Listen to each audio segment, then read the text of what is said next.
Hey everybody, welcome along to the BBQ Talks Show. My name's Ryan, and over here, my name's Charlie from Biggles Barbecue. Thanks for coming along, everybody, and watching the show. Hopefully, everyone's joining in and having a good time. Tonight, we have a guest, Ryser from Dead Broke BBQ. He's here to chat about his YouTube channel, website, and amongst the other stuff. Just a bit of a chat, really. Should be really cool. Really looking forward to it. First, a full word from our show sponsors. The Rusty Barbecue Company are here to offer you an exclusive 10% discount on all of their products. Meta provides you with a 15% worldwide discount on all of their products as well.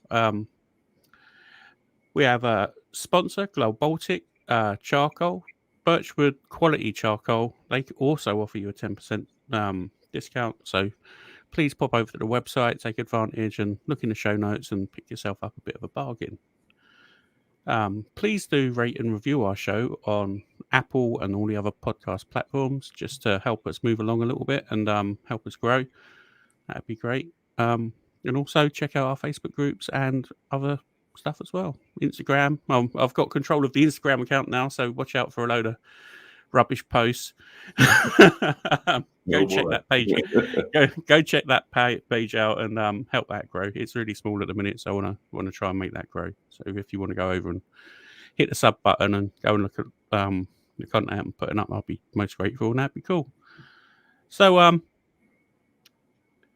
this week, Rice is here to talk about some stuff for a chat. So should we call him up and see what he's been up to over the last year? Let's give a round of applause. Yeah. High five. High five. And here is Ryser from Dead Broke Barbecue. Well, hey, fellas, how you guys doing? I'm glad to be back. It's been approximately about a year, I guess, huh? So, thank you for bringing me back on the show. It's awesome. Great to have you back. Mm-hmm. Yeah, it's a pleasure. Always good talking to you, Jeff. Well, Ryser, sorry. My bad. No, that's okay. Jeff, Ryser, doesn't matter. Okay. I can answer to both. So. Okay.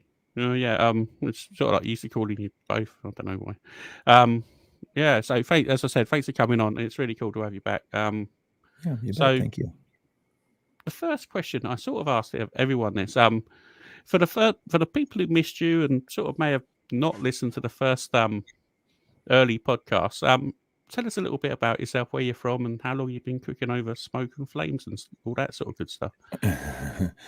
Well, I'm living in central Wisconsin, and I have Dead Broke Barbecue. Long story, just kind of came about with a fellow utility worker, kind of me talking about the cooking and how I enjoy making videos and different stuff like that, and starting up a channel.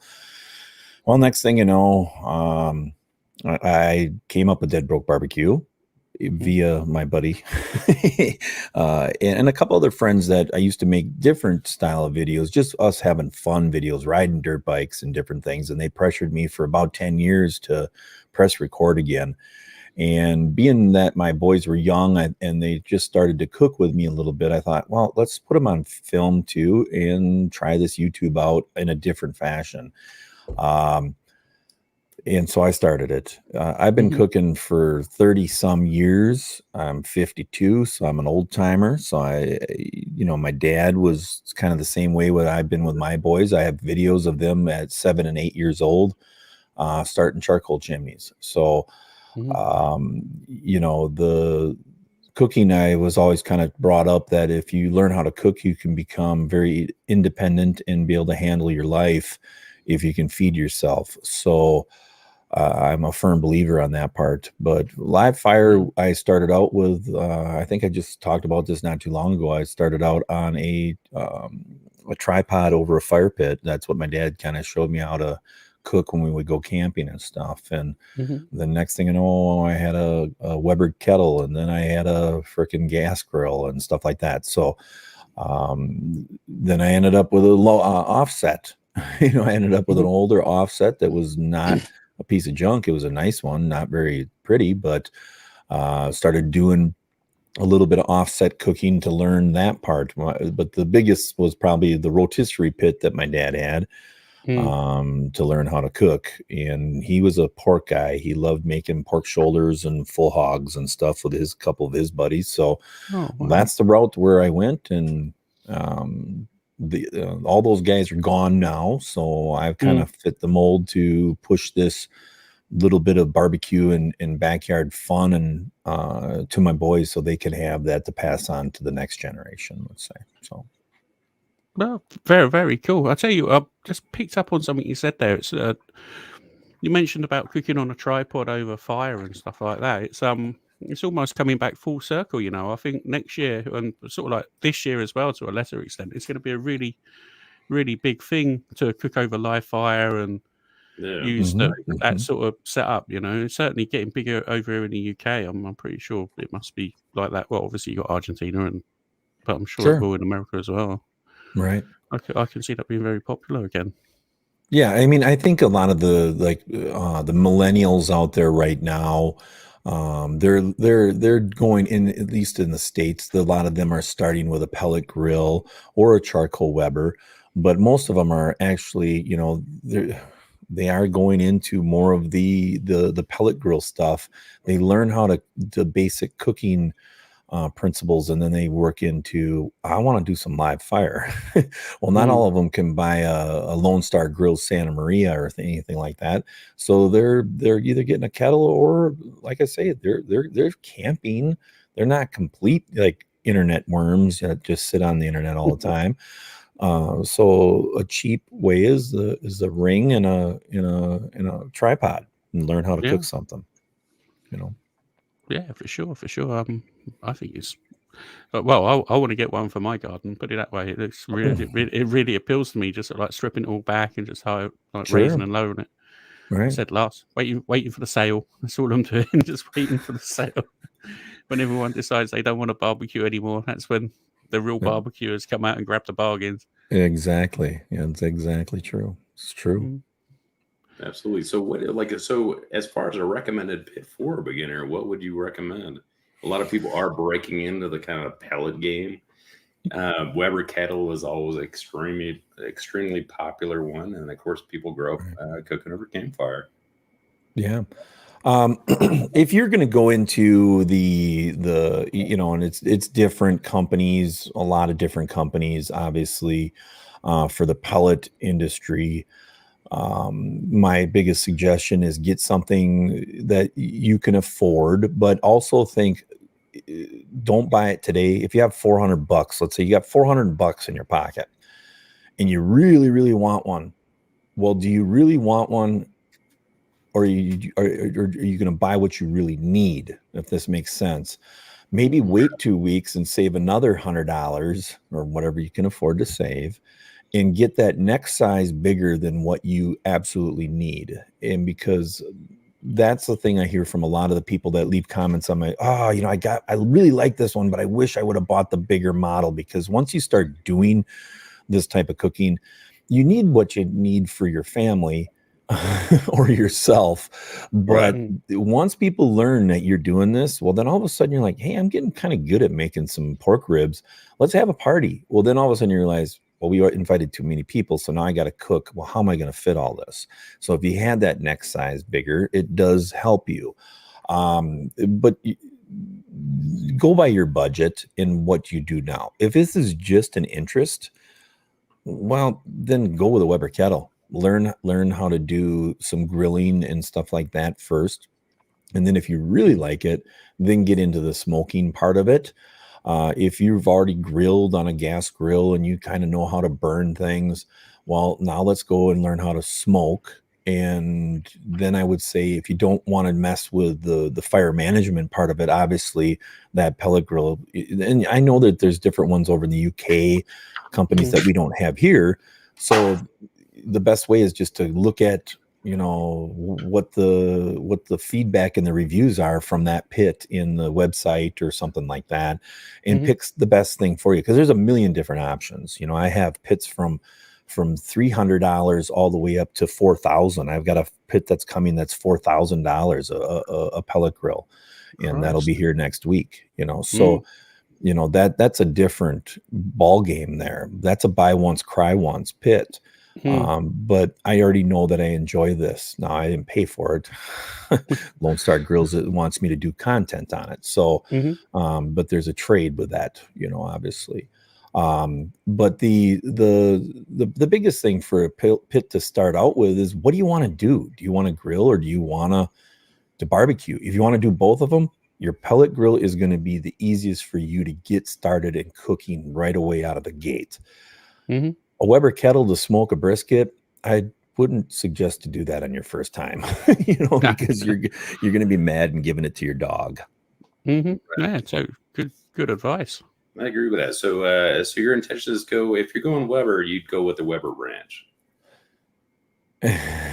No, buy for what you might think you'll want.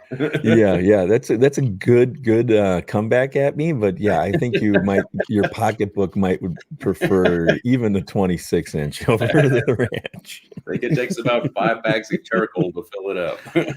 Yeah, exactly. Yeah. So beautiful pit though. Yeah, so as far as pellet grills go, it's interesting. They seem to have kind of replaced the convenience of a gas grill. Exactly. But not completely taking them out of the market. Right. But go ahead, ask. Sure. So where do you see? So let's slide in a couple of things. So we've got a gas grill. They seem to be kind of like slowly edging out, because they don't give you that smoky flavor really, unless you go through kind of machinations and other things. Right. Set up a smoke box and everything else. I've done. Right. And it's fine and it works. Pellet grills are kind of the next evolution in that ease of use. And then you also have gravity fed smokers as well. Right. That are kind of newer, that are much newer to the market than at least the consumer market than pellet grills. So where do you think all those are kind of play out in that ecosystem? Well, I think you really hit a good point here about the gas grills. A lot of people buy gas grills because they're like, it's easy, I don't have to worry about anything. And then you see that famous Traeger video where it's like, well, your food tastes like gas, and it really doesn't taste like LP gas, but it doesn't really taste like anything except for the seasoning and a little bit of char flavor, The pellet grill is going to be able to introduce you to flavors. That's the thing about a pellet grill. You're going to get some smoke in there. You can get, charcoal pellets too. I'm part of Lumberjack. They have a hickory, a char hickory one, which is good. But like, I've heard a lot of great things about the Royal Oak pellets, how good they taste. Like, they really taste like charcoal. It makes your food taste like charcoal. Okay. Not the pellet itself, but the gravity fed, that's an interesting beast. I had one. I had a little master built. I did a couple videos on it. My neighbor now has it. I swap. A lot of pits go to my neighbors. Two of them have gone to my neighbors for either wood or work. But I like the gravity fed pits. Right. But the gravity fed pits that I want are $3,000 to $4,000. I don't want a gravity pit that I'm going to grill on, to be honest with you. That was the problem that I had with the master built. I had some huge temperature swings in that thing, and I wasn't very happy with it. And that's why you only see a few videos, because I did actually wreck a couple cooks on that test cooks that turned into crap, because the controllers are good. They got a good concept, but holy cow, you can get out of control in a hurry.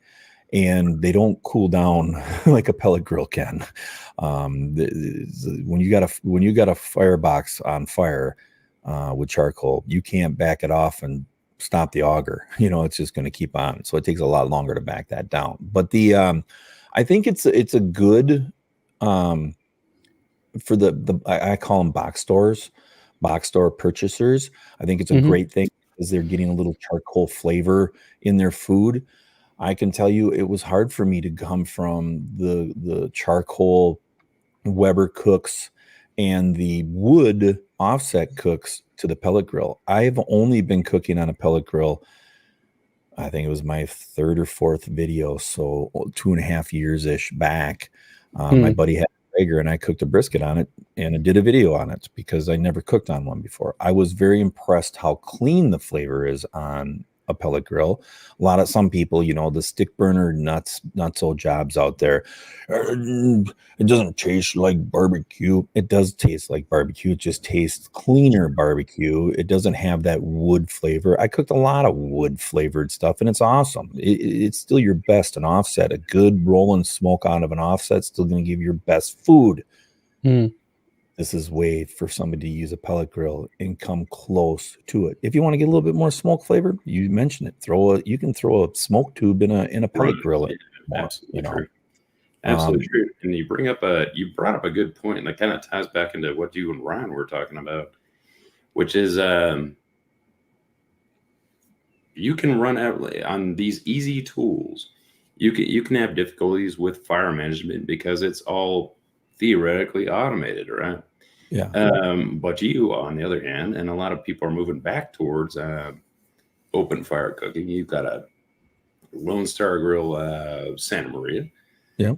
What beautiful unit.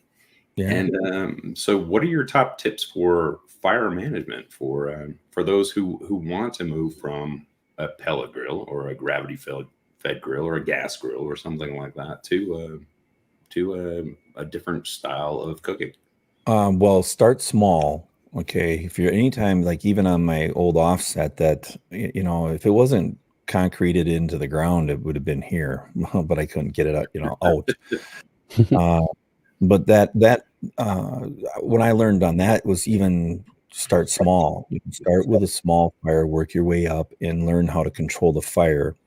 On the Santa Maria, it's kind of the same thing. I know approximately, now that I've cooked on it several times, I know how that pit's going to run and kind of where I'm got to be, how much charcoal that I start out with, because I use a little bit of charcoal along with the wood.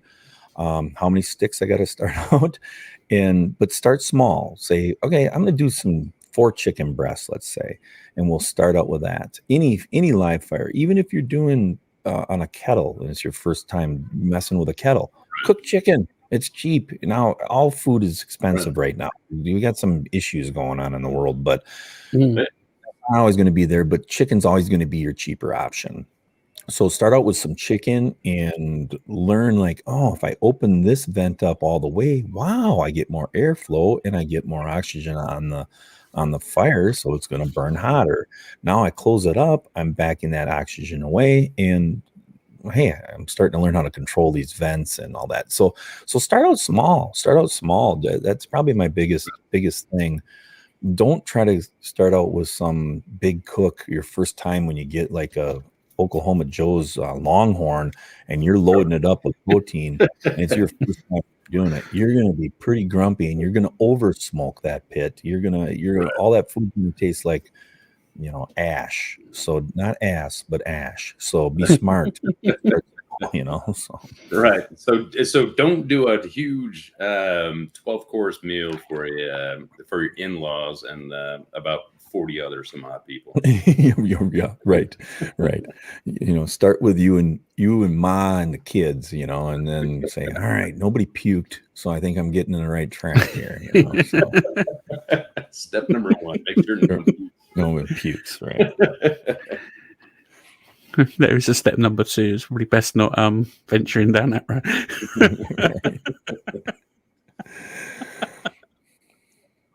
But yeah, so that's kind of where I would go, on live fire. And live fire is where us older gents, as we would say, started, because we had no technology. The younger generations, they have all this technology in front of them. They can concentrate more on learning how to cook and what they like and not have to worry about any fire management. But after you've done it for a while, then it's the excitement to get back to fire management or try fire management the first time. I know how the algorithm works on my channel. I have to do pellet grill stuff. I don't do it because not because I don't like it, but I know that's where I'm going to get my views on my channel. Okay. Everybody's channel's different. Russ Jones might not get as many views on a pellet grill that I do, so it's the algorithm kind of decides that. but I don't care. I'm still going back with some live fire videos because it's more my passion. I have more fun doing those, even if it's way harder, but it brings back the memories of, you know, the old days with Dad and I sitting around a fire, cooking some, you know, full picnics, you know, or whatever, you know, and spinning them and just sitting there drinking a few bush lattes, as my good friend Brian Horseman would say, you know. So Right. Yeah, perfect. So as you're talking about your YouTube channel, you're currently on 24.7K, which is amazing growth since you was on here last time. You've really rocketed, you could say. And kudos to you for doing it. You know, I've been sort of watching from over here, seeing how you're getting on and all that sort of stuff. And you touched on the algorithms of how YouTube works and all of that sort of stuff. If you could maybe explain a little, maybe go into dig a little deeper into that for the average, into layman speak, if you know what I mean, for your average Joe. Well, you know, I have a couple friends that, you know, we discuss all this stuff, you know, they're YouTubers and we have fun talking about it. You're never going to crack the code to YouTube's algorithm. It's so complex. You're not going to. You're just going to have to make a video, but then you start paying attention at your channel. What is it doing? Okay, when I do this on a Pit Boss pellet grill, I get X amount of views. If I do this on a Weber kettle, I get X amount of views on this. You kind of have to figure out what the algorithm likes in you. And it sounds stupid, but there's people there's many, many stories of people being like a tech person. And then they do a pizza video for whatever reason, they did a pizza in the oven and it blows up and gets 2 million views in a couple weeks. They can't ever do any tech anymore. They can only do pizza because the algorithm says, well, the viewers like it when he does pizza. So then you have to kind of follow that.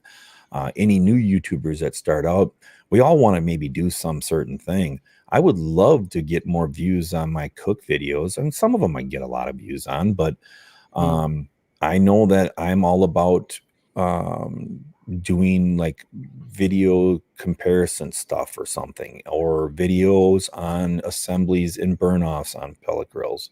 The algorithm always pushes me a little bit further for that. I had on my show last night on BBQ Tavern Talk, that is now no longer going to be on Dead Broke BBQ anymore because the live streams actually have hurt. And I've been digging into this for a while. They actually do hurt my new videos because the algorithm will say, oh, he's got a new video now. Oh, but it only has 400 views or 500. I mean, I've had some of my live streams get 1,000 views, but still you're like, it's still not compared to what my regular video will do. So then things get idled on accident because the new video is not doing as good. So live streaming is okay if you're going to have a live streaming channel. So I have BBQ Tavern Talk. I've had it for a long time, and that's where we'll do BBQ Tavern Talk right there. And I'm separating that from my channel now.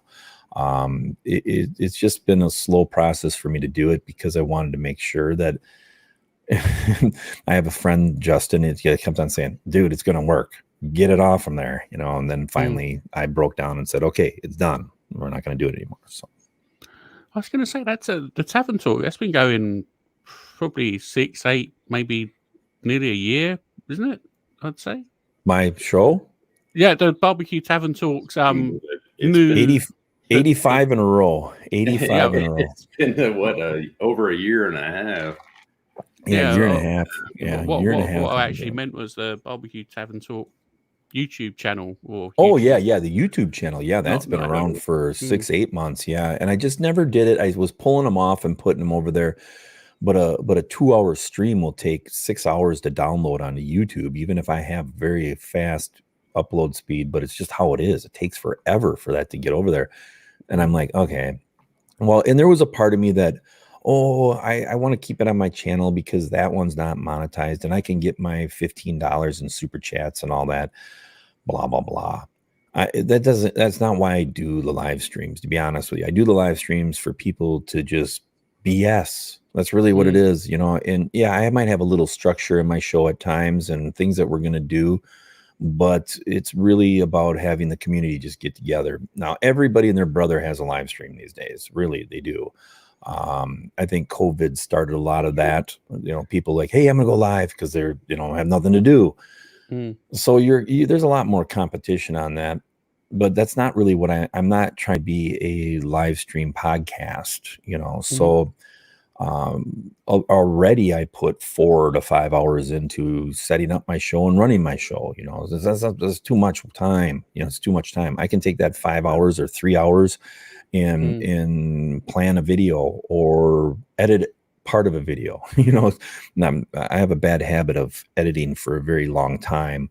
My latest Traeger video, I've told Traeger versus Pit Boss, that video was 36 hours of me sitting in this chair looking at that monitor making that video. So it's a long time, so I am it's part of my fun too, is editing.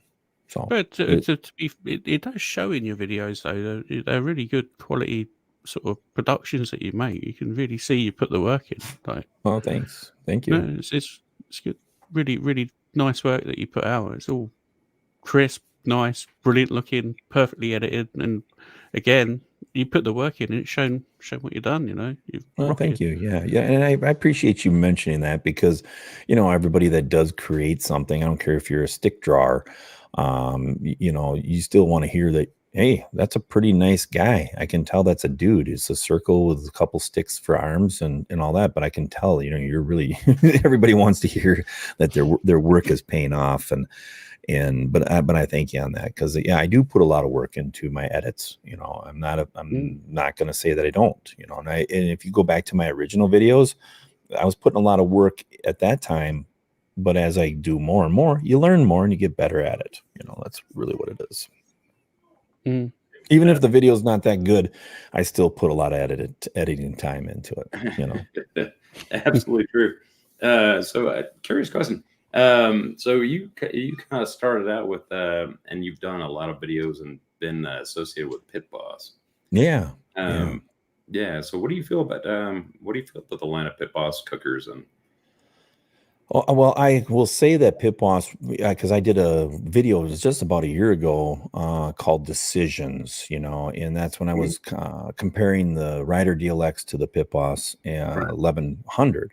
And I talked in that, and that's a fun video. If you haven't ever seen it, you got to go to the end, guys, because I got an electric fly swatter and I killed flies. It was so much fun that day. And I filmed that whole video by myself. So I really had fun. And I got a little drunk because I was drinking wine too. So it was just perfect, perfect time for me to do it like that. But I say in that video, like, whatever one of these two companies, they're both nice pits, but whoever puts a PID controller in here is going to dominate. And I'm not saying Pit Boss listened to me, right? But Pit Boss listened to me, or they had plans, because all their pits were coming with the PID controllers. Then this next series, Pit Boss reached out to me after that video and said, "Hey, we got a pit we want you to do," and I did the one, and now I have another one coming in. So they're a good brand. There's a lot of value. I talk about that in the Traeger video.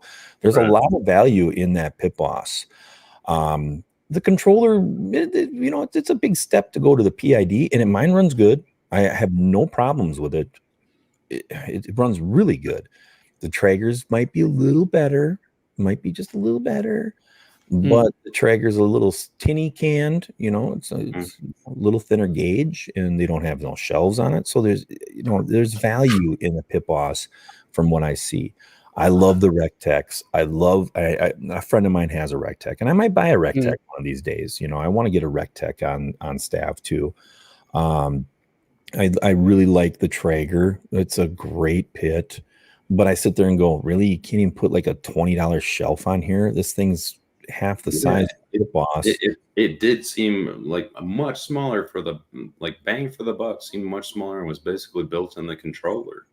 Right. And and it's like, I know the controller's expensive. You know what I mean? That's pretty much the main thing on a pellet grill. Really, it's you could put a little thicker pan in the bottom of those damn things and start grilling in them. Really, they're really basic. Or pour gas. You can put flame, what the hell you call them, the burners. You can put gas burners in the bottom of that thing and make it into a gas grill, but the controller is what the brain is. So there is a lot of a cost in that. Right. But on the other hand, it's like, is it really worth, half the size pit, no shelves, and $100 more than the biggest pit boss? I don't think so. I mean, I that's been a fun one for the comments, because I've had the Traeger people come in there and give me the finger, and I get it. I've had the pit boss guys come in there celebrating. Right, and the pit boss guys are coming in there celebrating. Yeah, we won. And then I got the guys, the Yoder guys, and the Rec Tech guys going, neither buy a Yoder, buy a Rec Tech, and so I mean it when I say in my videos, I'm not a brand person, but there's pits that I like from certain brands, but the two pit bosses that I've owned, and my good friend, I saw him in here earlier, Jake, he had one, and I have another friend that has a pit boss, and I've cooked at their house or been around them, and they never really have any big issues. So yeah, I think the pit boss is a great. I will still say it's probably the best pit right now money can buy for if you want to start out. I don't think there's a pit out there that can match it. Camp Chef's a good one, but it's going to be kind of in that same realm. It's a little bit more expensive and smaller, so. And just a quick aside for those who don't know, a PID controller is a proportional integral derivative controller, which basically essentially breaks down the whole fact that it means it adjusts. So as it takes the temperature back, it gets a feedback loop and starts to adjust. What your normal non-PID controller is basically just straight feeds based on the temperature. Right. Which is so the Oklahoma Rider DLX, for example, is a straightforward, no PID, straightforward controller. Right. It's like a kind of like best way is kind of like an analog controller. It's saying, okay, you want to run 250 degrees. Right. I'm going to do this revolution. It's not reading and reacting. The best controller that I've had so far, and it has zero bells and whistles, is the Smoke Daddy. Okay. They make a great controller. It's not as fancy as the Traegers. It doesn't do all that, but it really is an awesome PID controller, because it'll also control the fan too. So there's so many different things, but it just looks like an old, dial or touch button telephone. It's not anything fancy with a beautiful LCD screen and all this crap. But Smoke Daddy makes a really good pit. My favorite pit for any big cooks is still the cabinet that I have from them. I use it all the time. I just used it last weekend. Cooked up 11 racks of ribs in it, no problem. So and I say that all the time. I'm not a Wi-Fi guy. I use the Wi-Fi from my signals because I trust it. I know it's going to be dead nuts. And I use that to say, I better get out there and check it. The Wi-Fi's in the controllers. I'm not going to Wi-Fi cook and say, well, let's go to the tavern. Oh, Jesus. Well, it says it. Whoops, lost connection. Lost connection. Yeah. A few beers later, you head back and, hey, guess what? You got charred, butter. You got a big couple meteorites sitting in there, that aren't tender inside. They're burnt up, but I don't say that that's not a cool thing to have. I'm going to play around a little bit of that, because I got scolded by a couple viewers on a couple of my videos. You gotta just do it just so we know, it's like, it's boring. I don't want to sit here and hook up this Wi-Fi. I want to just get cooking, man. But I will do a little bit of that too, and throw a little bit more of that in. This new Lone Star grills that I have coming next week, that thing has a Fireboard controller, the same company that puts the ones in the Yoders, but I think this one's a little bit more up to date. It's a little bit more than the Yoder. So I'm fired up to get that Fireboard controller to see how that thing runs. So. But yeah, Pit Boss is a good one. They're a long story, but Pit Boss is a good one to start out with, Charlie. Yeah, absolutely true. So yeah, that's so it's totally taking me into Pit Boss Heaven there. I was just sitting there thinking, yeah, I wouldn't mind getting one of them, but I'm not even sure if they sell them in the UK, to be honest. They sound pretty cool from what you've given us the full rundown on them there. They sound amazing. You can find them all over the place out here. Yeah, And, yeah. And if you want to talk high end pellet cookers, there is not to mention there is a secret cooker coming to the Dead Broke BBQ channel. Yeah, and that is from somewhere in Texas, I believe. Yeah, it is. If I'm not mistaken, and that is what would it be called there, Russer, and why you're looking forward to that one? Well, it is the Lone Star Grill's 20 by 42 inch pellet grill. They this is their first pellet grill. They've always been known for making incredibly awesome quality offsets, and they have their Santa Maria. But they're really were put on the map, in my opinion. Russ Jones put Lone Star Grills on the map because he was the first influencer to get one, and he enlightened me to that company. And then later on in life, Justin from Baby Back Maniac has one, and then T. Roy Cooks has one, and Greg from Ballistic Barbecue has one. That's right. The offset stuff, and I'm like, that's always been my my dream offset pit. But I'm also going to tell you that Santa Maria is the quality is just incredible. So I'm fired up about seeing what this Lone Star pellet grill looks like. I've seen a couple videos. Chris, the owner, has done a few videos on it, and I've seen a couple other people do it. Joe from Southern Coastal Cooking I think Joe is his name. I've seen him do it. Yeah, did a couple videos. Right. He wings a lot of his videos. I'm going to tell you that. But he's got a Yoder and a Lone Star there. So. So I've watched a little bit of his run. He hasn't gotten in too deep, but yeah, that pit is it's a buy once, cry once pit. It really is, and it's not a cheap pit. I mean, you're going to pay a lot of money, but that thing's going to go to my grandkids. You're sure we're going to have some electrical parts that's going to have to come out of there and get replaced. Sure. But that body is never going to go anywhere. One of the funniest scenes I've ever saw in a chat was from Smokin' Joe's Pit Barbecue one time when somebody asked him, what's the difference between like a Pit Boss and a Yoder? He goes, well, I could take a paver brick, chuck it at my Yoder, and I'm going to have to get a little touch-up paint. If I chuck it at your Pit Boss, you're going to be replacing the lid, and he's so true because it's just a tank. It's a beast. It's 5/16 inch steel, so there's some heavy duty craftsmanship into that pit. So, and they got really new technology. That's technology that other people are using, but it's what they're doing. It has the quick clean out ash. Like the Yoder, the fire pot's not in the center, so there's not a long auger system, so the jam ups are going to be next to none. Nice. This pit, I'm also getting the charcoal insert, so you can make it into a charcoal grill. You can put water in a darn thing. There's a liner there, so you could actually, have it at a water smoker.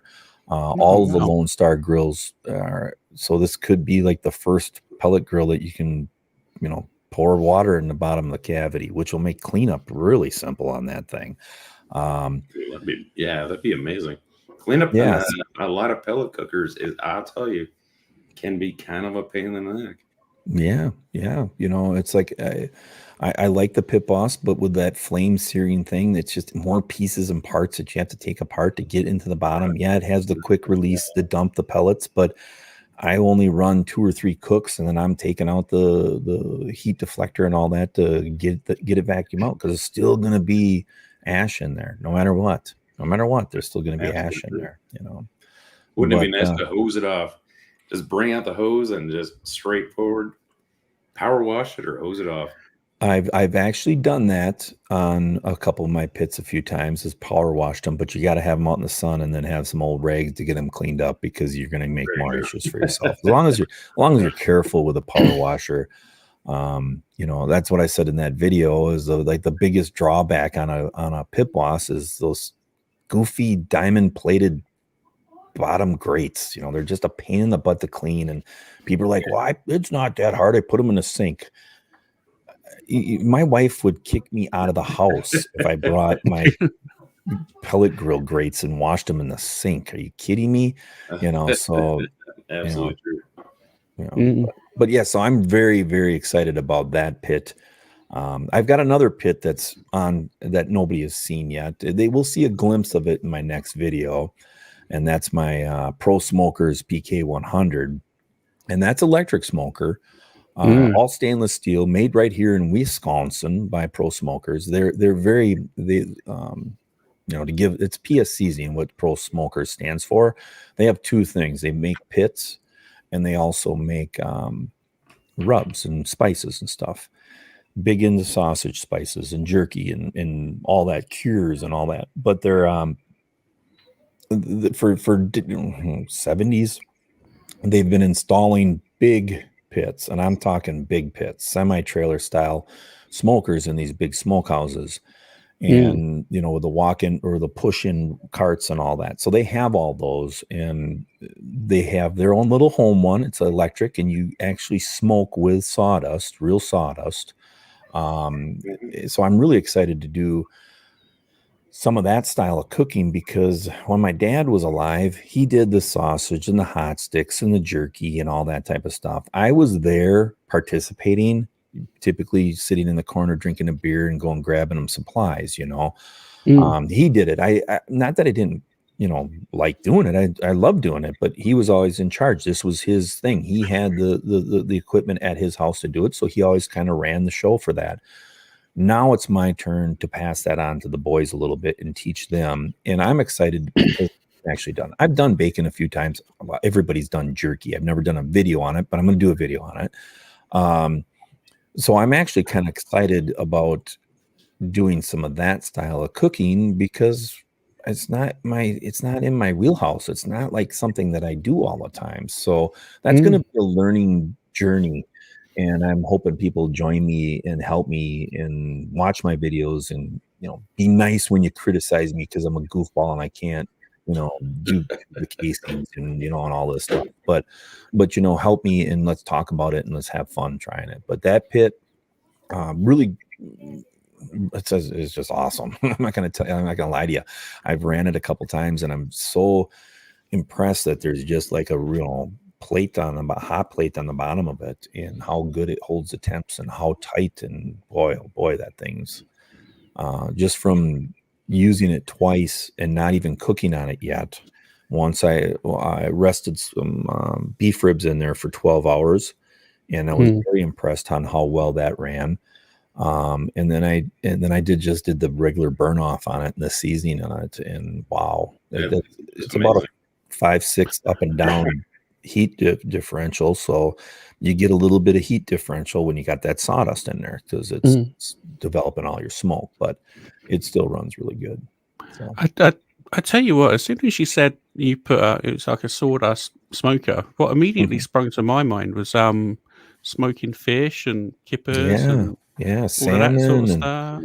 God, yeah. And it's like, and I'm sorry, I see there's maybe a couple people saying something to me in here, but I took my glasses off, so I can't really read that chat. But if you're asking about that, just go over to PS Seasoning and check out their website, because I think you'll be pretty impressed when you see what they're doing, overall. But yeah, the bacon, I'm going to buy 2 pork bellies. Like I said earlier, I said I'm killing 2 birds with 1 stone. We're going to go watch my oldest play football, and we're going to stop at Costco so I can get some pork belly and some eye around, so I can do some jerky too. So is it? Does it go down very, very low then, almost a cold sort of smoking? Yeah, it's all cold smoking. Yeah.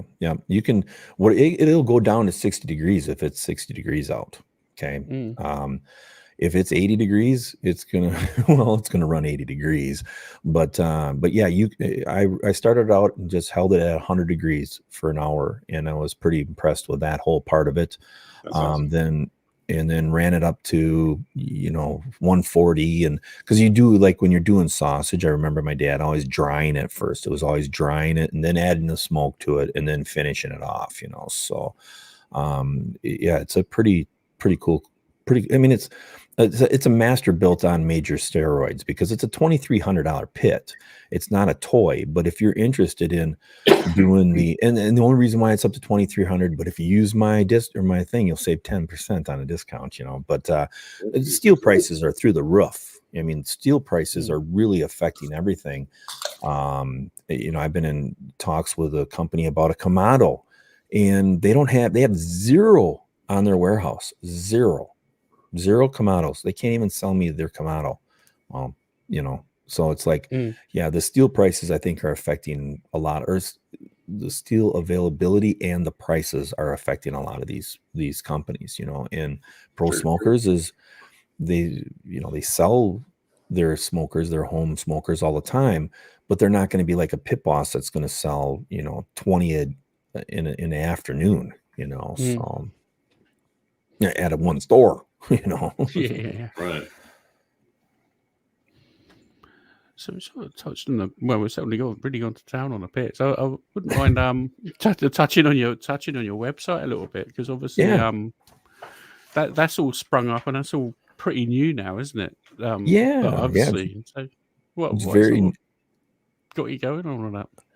Well, my good friend James Richard, if you're not, and he's from Louisiana, so it's Richard, but we always call him Richard, and that's where he's going to get his nickname Dickie. Okay, so if you ever hear me say Dickie, it's James. but James is a good buddy of mine. We started YouTube at the same time, and we just kind of kicked off and started BSing, and the next thing you know, he's coming up here for an SCA steak competition, and we're hanging out. Well, when he was up here, he goes, "I really want a Dead Broke BBQ banner," and I'm like, "You want a Dead Broke BBQ banner, and you're Noobs Barbecue?" He goes, "Yeah, I do. I don't care about Noobs Barbecue. I care about Dead Broke Barbecue." I said, "Okay." So we kind of discussed that, and then we started the Facebook group, the Dead Broke Barbecue Nation, where we want people in there to post their pictures of their cooks or ask questions and all that. And when we talked about the banners, he goes, "Well, let's try it." So we started the banners, and he was selling them. And then I'm like, it's time to do some merch. So yes, we have deadbrokebarbecue.com, where you can get your hats and your t-shirts and all that. But like steel, the hat people that we've been dealing with, they're running out of their supplies all the time too, because that's all made in China. All those hats and shirts are all made in China, and they run out. We pick a cool hat, make a design. 3 days later, "Oh, we're sorry, but there's no supplies." And it's like, so that's been a little frustrating. We have a lot of designs that we're working on, but Dickie has a full-time job. I work part-time and I work full-time on YouTube. So we just haven't had a tremendous amount of time to keep on adding new product, but we got some good ideas that we're going to get in there. But yeah, you can go there, buy a hat, buy a shirt, and pay for it through your PayPal account or credit card, and you'll get it in a couple of weeks. We've sold the hats. We've sold several of them. So, it's been fun. It's been fun.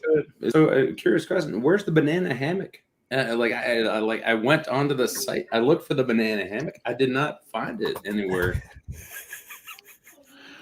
We'll work on that. We'll get the banana hammock out there. It's got to be. I mean, like we'll talk size wise. It's got to be, pretty substantial. Yeah.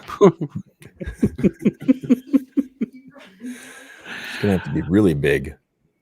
Yeah, absolutely. like my. Well, I was going to say, like my aprons. I have I'm working with Hyde. I forget what their company is, but they made the first set of aprons for us. Well, you better have a size 250 and less waist, or you're not going to fit into that. So they're making a new one. And I said, all right, this is what I want you to do. I want removable clips. I want things fast. So those are coming. Because I can fit in this one, but oh my God, I look like, it just doesn't look right. It's not comfortable. It's too dang tight. And so it's essentially fat guy in a little coat. Exactly. Ryan and I would have a hard time wearing my apron, but Charlie would be able to wear it. But they're cool, and they got the logo on there, and we got the knife roll is really awesome. I need to, I need the right moment to get that in a video. But yeah, so we're working on other things, it's about the nation, really. That's what I've done with the Dead Broke BBQ. I changed it to the nation. It's it's trademarked and all that fun stuff. I moved it to the nation for reasons because I want everybody to feel like they're part of this Dead Broke barbecue society, and people say, "Oh, you're not dead broke anymore." Are you kidding me? I'm still dead broke. I am still dead broke. I might have nice equipment and all that, but it's still the money that I put into the channel. Everything that I make on YouTube goes right back into YouTube. That's why I have nice stuff. I started with a cell phone. This exact one right here that you can see right here. This cell phone was my first camera. And then now I have, it's kind of embarrassing, but I have 6 cameras now. So, but every penny that I made on YouTube went right back to YouTube. So will that phone be going in a museum soon for like the Dead Broke barbecue community? This is where it all started. It started with this phone right here. I doubt that. But so if you're getting a knife throw, I presume maybe some knives must be sort of in coming up into realization soon. Have you thought about making knives, or sort of like getting knives made and etching them with your branding on and all that sort of stuff to go with them? Possibilities of that, but it's more, I'm part of Dahlstrong, so I just basically work with what Dahlstrong has, and I really like their knives. They got quality knives, and they're not very expensive. They're expensive, but they're not very expensive. I always say that. I have a shun that's very expensive, and my Dahlstrong that's not very expensive is just as sharp as the shun. So it's kind of like, okay, and it's just as beefy quality as the shun. But I don't see myself with me having somebody make me knives unless it's somebody like Shun or Hammerstall or Dahlstrong. That would be the only way. It'd have to be a very high quality knife for me to do that. Yeah, that's certainly top sort of like line products there. To get one of them to market with your branding on would be. It'd take a while. It'd take some big money too. you'll know you're going well. That's for sure. Right. 25,000 subscribers isn't going to land that contract. That's for sure. Well, you're well on your way. That's for sure. You grow if you grow again like you've grown last year. You'll sort of, before you know it, you'll be getting a silver plaque and then onward and upward. Yeah, we hope. I mean, a lot of people have asked me, "What's your goal?" Well, it's always growing. It's never going to stop. There's probably no stopping. I mean, I don't. YouTube is a marathon. Let's face it. Any type of social media is a marathon. You're not going to. Sure. If there's somebody that all of a sudden blows up for no reason, there's Indian click farms involved or some type of fake boosting control here that's going on. If you're legit, you just have that slow and steady pace, and then you move into a little bit faster lane, and instead of just adding 10 people, you're adding 30 people, and then you get into another lane, and you're in, but you have to feed the beast. You have to make content. You have to keep on. You have to try to reply to your comments. I am starting to run into that issue where, even only at 25,000 subscribers, it's hard to reply to every single comment. It takes away a lot of precious time that I don't have. You know, I got, like I say, I got a family. You got two boys that are very active in all the sports available. Still got to have wife time, right? You know, you got to hang out with the wife. Absolutely. You know, you gotta make a video, you gotta edit a video, you gotta go. So I'm starting to lean towards just some thumbs up for some of the easy, hey, great video, you know, thumbs up, and that's it. Instead of, hey, thank you so much for watching, because I have a tendency of talking too much. If you can't tell, I'm the same way a lot of times when I reply to a comment. Sometimes it's a 3 or 4 sentence comment. Well, then when I have 60 comments that I have to reply to in a new video, well, it takes me a while to type all that. You know, it does. So for you people that are watching that have like sent T-Roy Cooks a message on his last 10 videos and he hasn't replied to you, realize that you're one of thousands of people that have commented to him. You know, it's hard to keep up with that, you know. T-Roy replies. T-Roy does. So does Russ Jones, and so does Cooking with Ryan. Yeah. Yeah, well, that's because you're Charlie. That's why. That's exactly right. So how many social medias do you have? You've got the YouTube, and which do you prefer? You have YouTube. You got the Facebook page, which is awesome. The Facebook group, rather. I don't know if there's never been a page in a group or what have you, but but it is a group of people. And then there's TikTok out there, and then you've got which is a whole different something for some people. And then there's Instagram, which is gets into taking pictures and all that stuff and just putting stuff up, and here's my picture, enjoy. Yeah. So to answer that, I have a Facebook page, I have a Facebook group, I have an Instagram account, and I have a TikTok account, and I have a YouTube account. TikTok has one video on it. I am going to do more of these short little things, but it means another editing process that I have to deal with, and I'm trying to streamline that so it would be easier.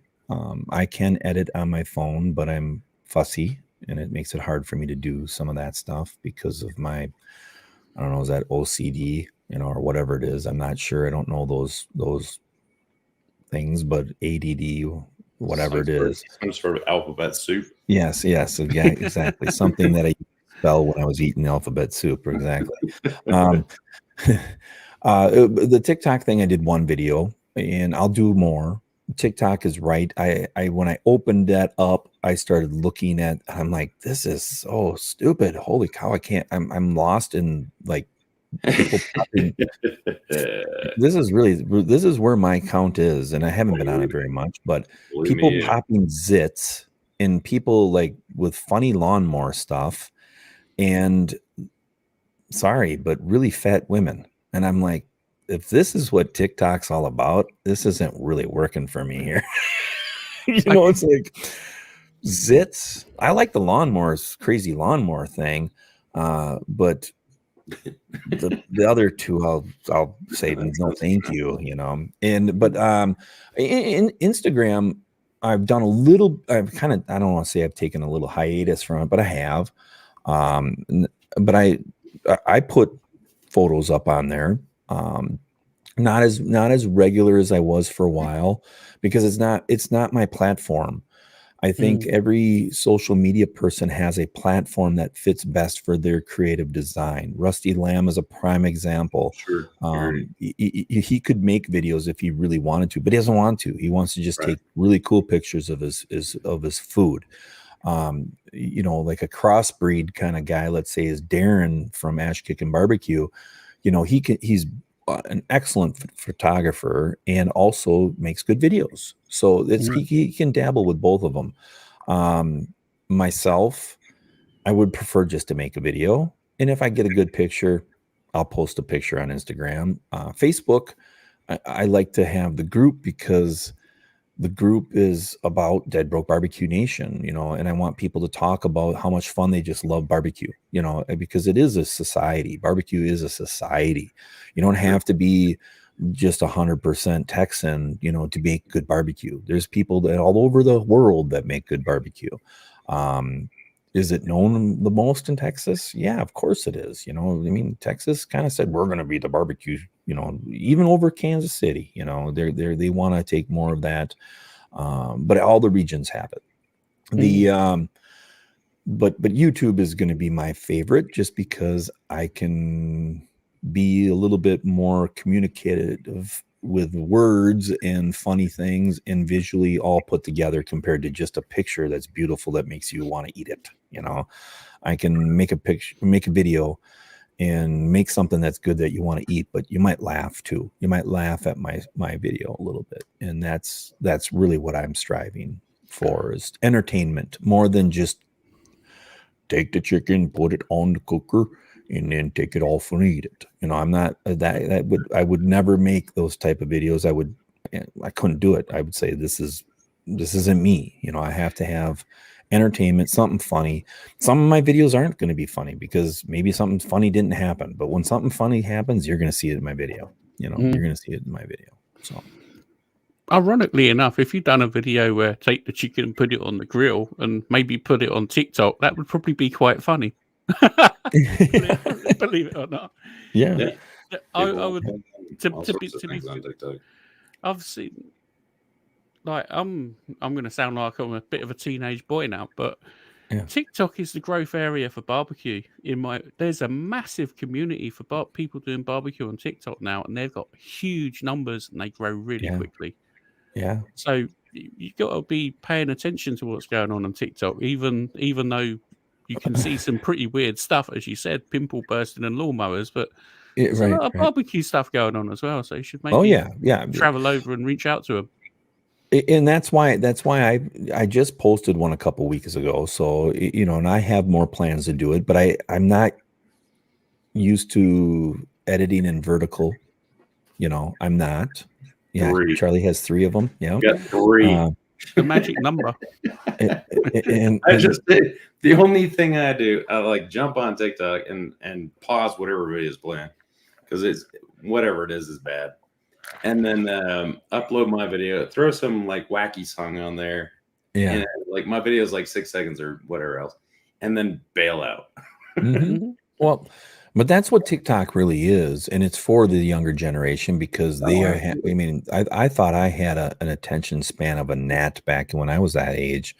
No way, kids are so like they lose everything in seconds, you know. So TikTok is a great, you know, younger person thing, and I don't mind doing it. I was struggling with the whole vertical format. That's probably my issue, is editing in vertical, because I'm like, oh, there's so much that's not on here. Yeah, vertical compared to horizontal, and there's so much that I'm losing that I can't focus in on with my camera, and it's like, this is dumb.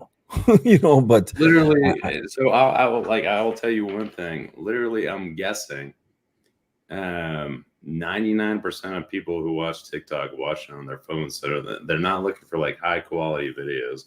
Right. And basically like 30 seconds, like I don't even know what it's like or double click or who the heck knows what it is.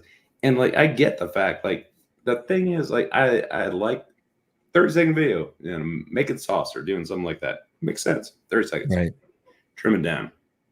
Right. But if you watch like 130-second videos in a row, which of those videos are you ever going to remember? You're like, oh, that's a good idea, and then you just like go to the next one. But yeah, literally, like just like do like the kids do, use a phone.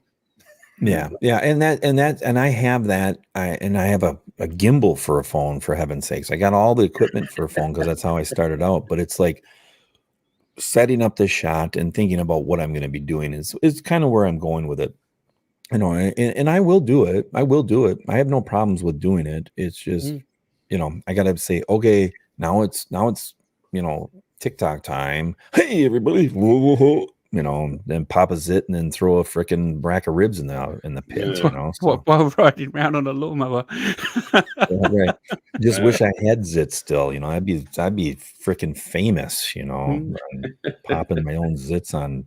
And I'm sorry if everyone we're talking barbecue, but that's all I saw on TikTok. I'm like, really? What is up with this? You know, I didn't put any. They asked me my interests. I said cooking, and I think they even had a barbecue thing that I could click on. And what do I get? Nothing even related to it. You know, No, they throw up random stuff. So like I'm saying, you jump into there, pause like whatever video is playing, and pray for your life, and then you upload something and throw some wacky music on it. You're way overthinking this whole like, and then like get your kids to watch it, and if your kids think it's hilarious, boom, you're done. Then you're good. Yeah, there you go. Yeah, Technical skills don't matter. Like nothing matters. Right. Well, you know, and I got to say that my demographics on YouTube is pretty young. You know, I mean, I'm in that 18 to 25 isn't a bad number. I think that's where it is, but like really from 25 to the whatever 30 something bracket. That's where the majority of my viewers are. They're half my age, you know, so which is good. It's going to keep me hopefully relevant for a while, you know. But I like Instagram because I have been really trying. That's what you see over on Barbecue Tavern Talk. We get people that send me pictures and we talk about pictures and we have a little fun you know, game of voting for it. And I do like Instagram a lot because I've become a better photographer because of Instagram more than YouTube. I've become way better because I started looking, wow, look at that picture. That's cool. I want to be able to try to do this. Right. So I'm not a photographer. I'm not. I've just kind of learned that, okay, you know, your white balance and your in different things like that on your camera settings, you know, your ISO and different focal points and stuff. You kind of learn that from just making errors. And it's like, okay, this is kind of working. All right, let's shoot this, you know, so. I mean, once again, the surprising thing about like going low tech, I was talking to Rusty Lamb, who uses a Google Pixel phone. Right. I mean, that's literally all he uses. And I showed those to the kids, and they're like, "Man, those are good looking pictures." And I'm like, "Yeah, it's a Google Pixel." Yeah. And they're like, "Well, you should get one." I'm like, what am I gonna do with a Google Pixel? Like if I want to get a camera, I'll get a camera. And like, I mean, I've got an iPhone, whatever it is, right? And it turns out good pictures, but he pulls out some amazing pictures with like simple equipment. Yeah. Well, you know, it's like Russ, you know, and I were talking. He's got the new iPhone Max 12 or whatever, and he's been doing most of his pictures with that now. Sure. I know Darren does. A lot of people do. I'm still old school using it's a digital camera, but I'm still taking old school pictures. But my iPhone 6 does not do a good job, or iPhone 8 or whatever it is. You know, it's just not as good a camera in there. So I don't ever use those pictures, hardly ever. Once in a couple, because I always take a couple just in case something happens. But to my thumbnail or something, but I haven't used them since I got a camera. So yeah, but they're taking I think of the newer cameras, a guy could get away with it. In like Rusty's, you know, Pixel camera, that's for sure a darn good camera. Sure. And I'll ask you an additional question. Have you ever heard from anyone who asked, how do I start my YouTube channel, or how do I start my Instagram account, or anything else? And they mention, and you say, just start it. And they say, hey, guess what? I need, this lighting setup. I need I need some microphones. I need, I still got to wait on these cameras. I still got to do everything else. What do you tell those people? If you've ever heard of such people? You know as well as I do that I get those questions all the time. And I used to take my time and really send them a nice email and explain everything. And then I kind of saved that email and then rewrote it maybe a little bit or whatever. Now I have quit doing those emails because nobody ever listens to me, because as soon as I start telling them what you have to do, that means money, that means time, that means practice. There is no magic to making any type of picture or anything. It's just practice and hard work and learning how to fail and do things not right, and then being so fussy that you're working even harder on something. So now I gotta kind of tell them, do what I did, press record or take pictures and just practice. And then as far as equipment goes, buy what you can afford. I do tell everybody what I use. I use Sony cameras. I used to be a Canon fanboy. Now I'm a Sony fanboy because the Sony's Canon are more YouTube friendly for the most part. For the most part. Okay. So all you Canon and Fuji guys, piss off. I love my old Canon cameras, but they weren't the ones when I started doing this. They weren't ready for what I wanted to do for the price that I could buy the Sonys. Okay.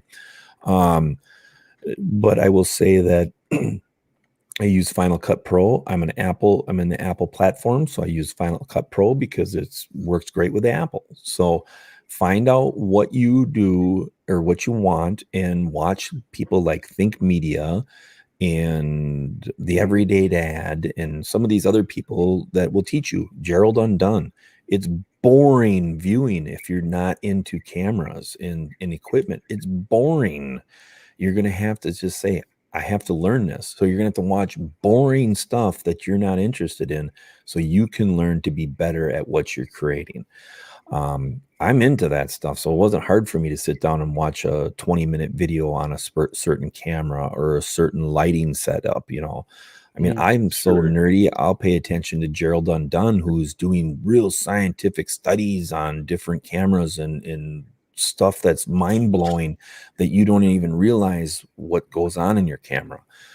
That is interesting to me. Do I watch it every week? No, but every month I'm always watching something that's really technical on certain types of piece of equipment, so I can think about, does it justify me changing something or doing something? I'm not the greatest at any of this stuff, but I work hard to be the greatest that I can be. And that's really 100% the truth. I work so hard on myself. There's a lot of people out there that have to be the best of everything. I was that way maybe as a football coach. I had to be the best that I could be. But as far as a content creator, I have to produce the best that I can be, but I don't have to be the best out there. That's not my goal. I have a certain people that I'm looking for.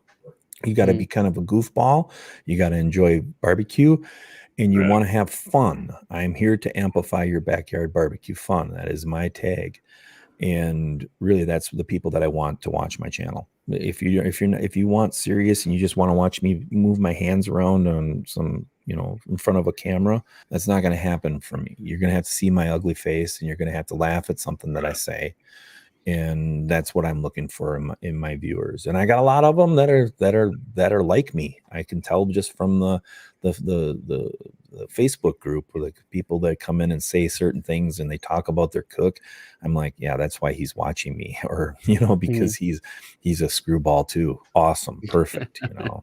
But like, to me, it's like kind of the whole reason why Ricky Bobby's dad didn't do super well.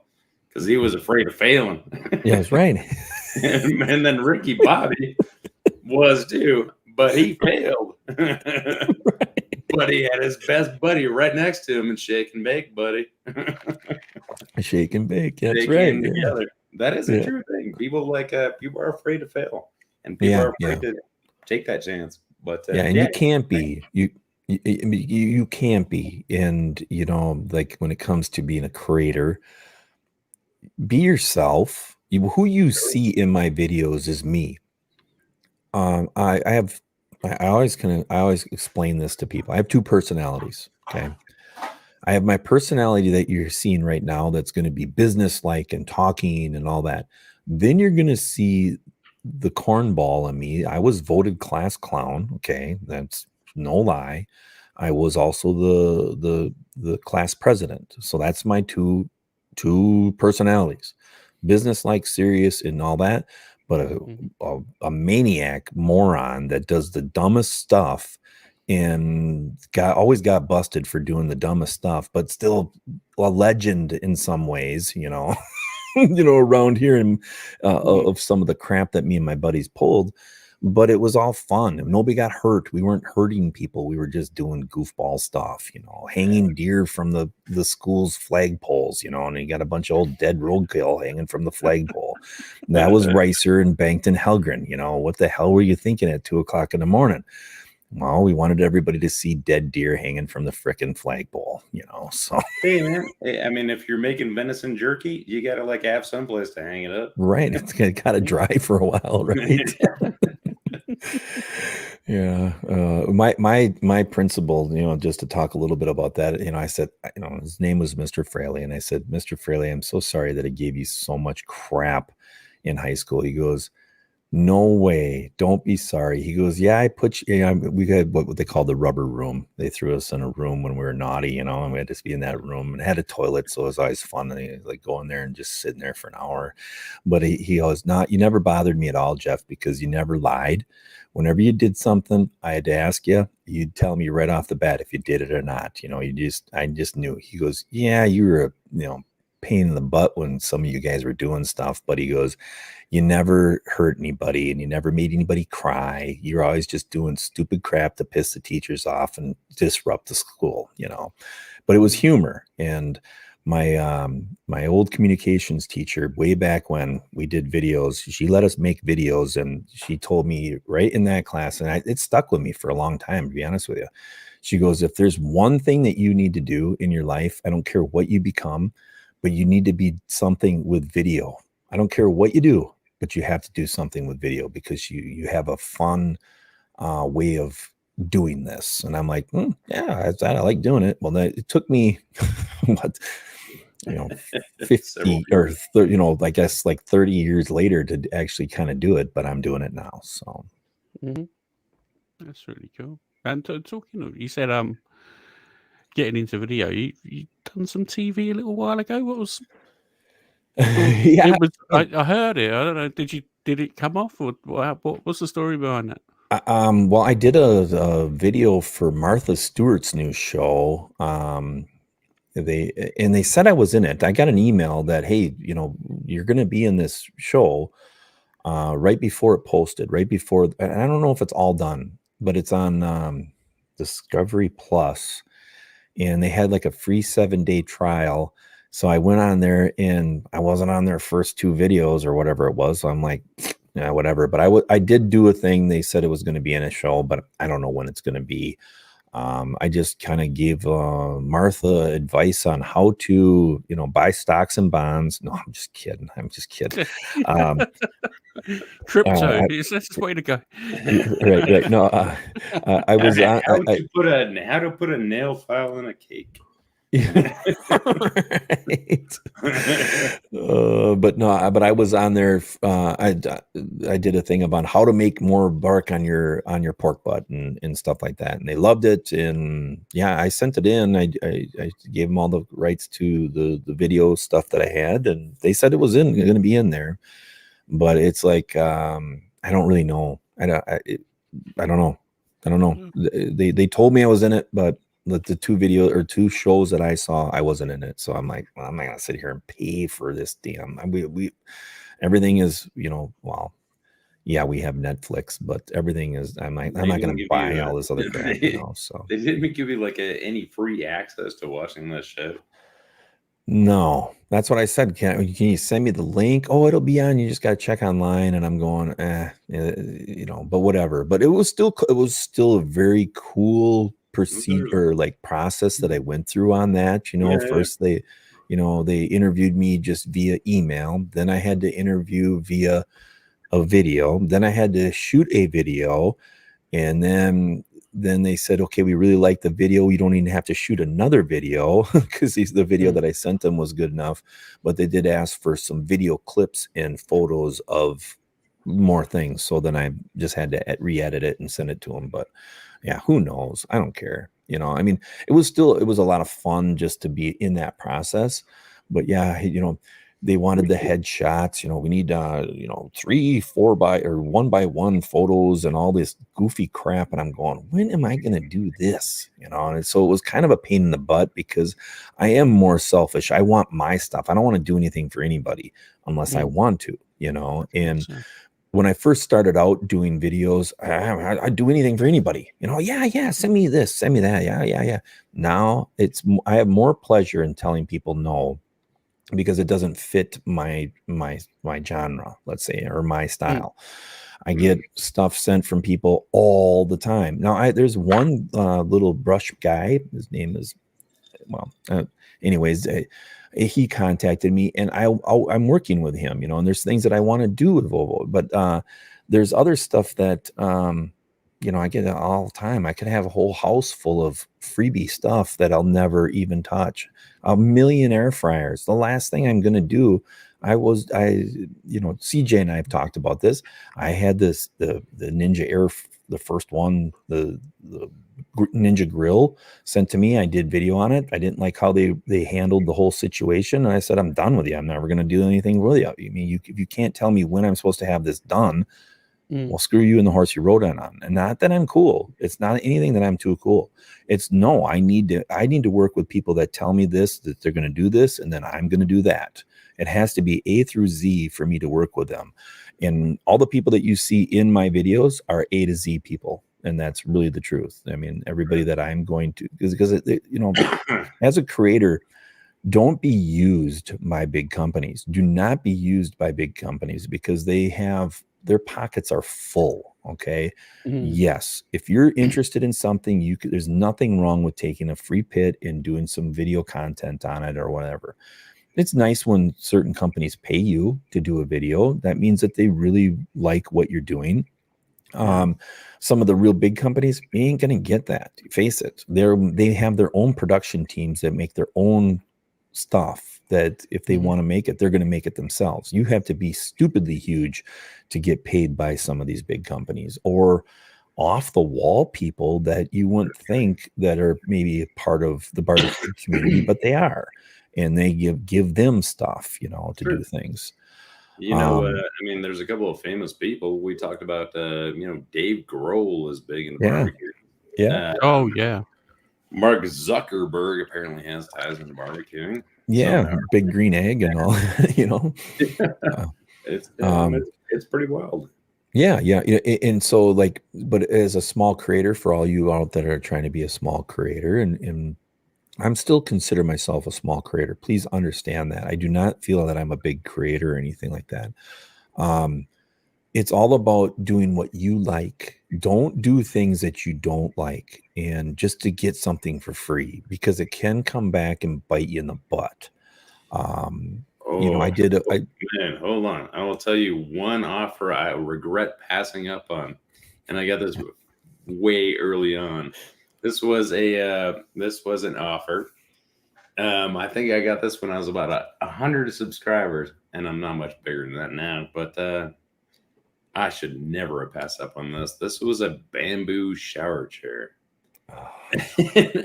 And my God, have I missed the epic, the best video of all time. Showering while grilling and sitting on this bamboo chair. Should I tell you what you need for that? A branded banana hammock from the Dead Broke BBQ Nation. That is a very good point.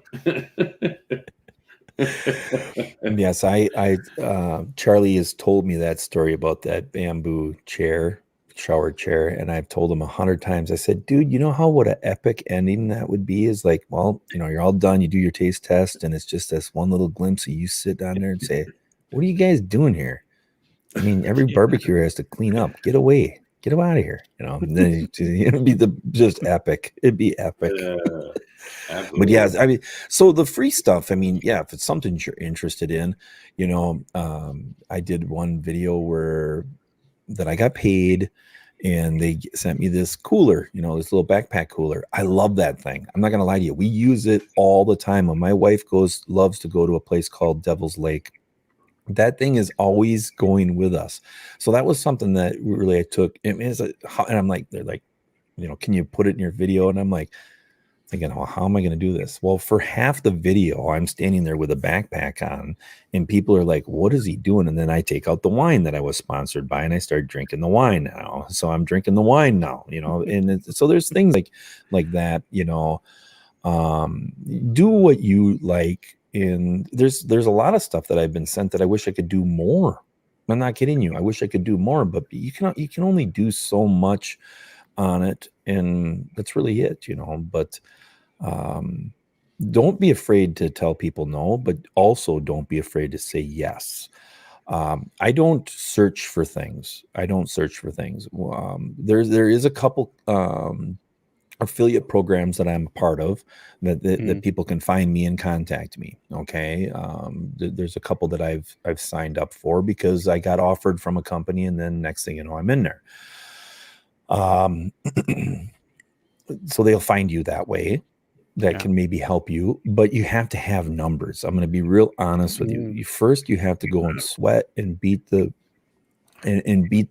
streets for a while and put it out before you get, $4,000 pits to you, sent to you. And right. That doesn't happen overnight. If you're not looking for a bamboo shower chair, you're really looking for like a lot more, lot more eyes on the screen. Right. Right. To harken back to, I wanted to ask you a little bit. Let's get back to PS seasoning and the PK grill. Yeah. So you do have some cooks coming up there, and like, what do you think about the PS seasonings first of all? And what are your kind of cooks planned on the? I know you've got an old grinder, like an old meat grinder, and then just bought a new meat grinder. But what are your cooks planned on that? And first time caller, long time listener. Well, okay, so PS seasoning, my good friend Russ Jones told me about them, and as soon as he told me about them, I knew who they were because they're at my favorite butcher shop, the Meat Block. Okay. And he goes, yeah, PS seasoning, they're right up in your, I almost guarantee you they're made in Wisconsin. I'm like, well, I've heard of them and I've seen them. Well, anyways, they contacted me right after we had that conversation, and they're made in here in Wisconsin. So there's a little bit of me being biased here, but I will tell you, their rubs are incredible, and they've been making rubs for decades for people. And I'm going to spill the beans. I don't care if Pit Boss gets mad, but all of Pit Boss's rubs are made by PS seasoning. Okay. There's a box store here that if you're kind of in the Midwest, you'd be familiar with, but Fleet Farm, all their sausage making kits and all that are made by PS seasoning. So PS seasoning has always been behind closed doors making pit rubs and in seasonings for other companies with other labels. Now they've gone into their own backyard stuff. They're making backyard seasonings and rubs and barbecue sauces for the backyard person, and they're good. They're very good. My favorite one is still today is their rodeo, their Texas rodeo brisket rub. It's awesome. It's so good flavor. It's perfectly balanced. It's got a little bit of red pepper in it too, which I like. Red pepper flavor. Their sauces, I haven't tried enough of them yet. I'm also part of Suckle Busters. I'm an affiliate with them. So, but they were different than Suckle Busters. Suckle Busters is going to be all gangbusters barbecue stuff. Right. PS seasoning is all cooking stuff. Okay, so they have a much broader. You can get cures for bacon. You can get cures for hams. You can get all this stuff. That's where it's pretty cool. Now the old, when you talked about the grinders, I have my dad's old grinder that I have to get into a video. It's still gonna work. It's an old one. It's a beauty. And it's a beast. Then my other grinder I didn't buy. It's my good friend that said, here, I bought a brand new meat slicer so I can do my jerky and my bacon videos, because I don't want to sit there with a knife. I've been so honest to all my viewers that I can trim very good. I can trim meat good enough, let's say. But when it comes to slicing, man, these old paws, there's issues in these paws. They don't work like they used to. So to dice and slice, I just can't do it as well. So I got a good meat slicer for my bacon. But my next two videos, my next video is going to be just using that pit to rest and hold those beef ribs for 12 hours. And because I almost bought a proofer before this whole deal came along, because I've always wanted a proofer, because people want me to cook all the time for them, but I'm not a barbecue caterer, so I can't sit and do my day job and then be up all night watching barbecue so it's ready by noon the next day. So I've been wanting to buy a proofer. Then I got hooked up with PS Seasonings, and basically that small little PK is a good little proofer. It'll work fine for holding and resting meat in it. I mean, It works really good. So that's the first time you see it. So by proofer, for everyone who wants to know, you're talking about after you're finished cooking, you want to have a place to store that has regulated temperatures that are essentially below that are say for brisket it might be 140, something like that. Exactly. So it might be lower than your oven, but you can store it for up to 12 hours or something like that. I think you could probably, if you have enough moisture in there. See, where I didn't fail on this. These were still nice and juicy and all that. They weren't sloppy. Okay, so next time I'm going to get this, when I dress something, I'm going to get it sloppy. So then we're going to put that. I was afraid to put that moisture right on top of that heating element and have that evaporate so much and become a steam bath in there. But you need to. I learned that. They were still nice and moist. I mean, those beef ribs were still like I just took them out and rested them for 2 hours. Tender and juicy, lots of moisture in them. They just weren't sloppy.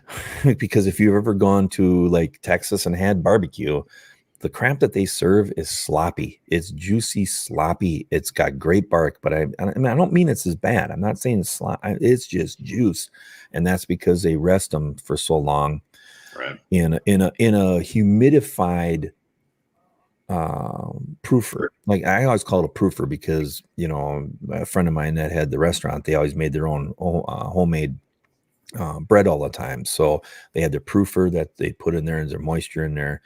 And all that, and get it to rise, and then boom, then they cook it in their ovens, So, but that's basically what they're doing. They're holding ovens, and all that. But yeah, so that's the first time you're going to see that pit. The second time you're going to see it, well, it's going to be the jerky, because I'm going to make that this weekend. That's a quick little 8-hour marinade, with the PS seasoning, all the stuff, the cure, the spices, and everything right in a box. You can get right to it. Then I'm also starting the bacon process this weekend. So I got my bacon maple cure. I bought the maple cure. I'm going to use that. And I just got to get my bellies, and because of Rusty Lamb, his help, he really gave me a good recipe that he likes. It's not too salty, because I've done bacon before, but it's a little saltier than I want it to, from some of the recipes that I followed. And he gave me a good one that he says, he's happy with it, and I trust him because he makes so much darn bacon that I'm going to run that one. But yeah, that's kind of where I'm at, I guess, on that.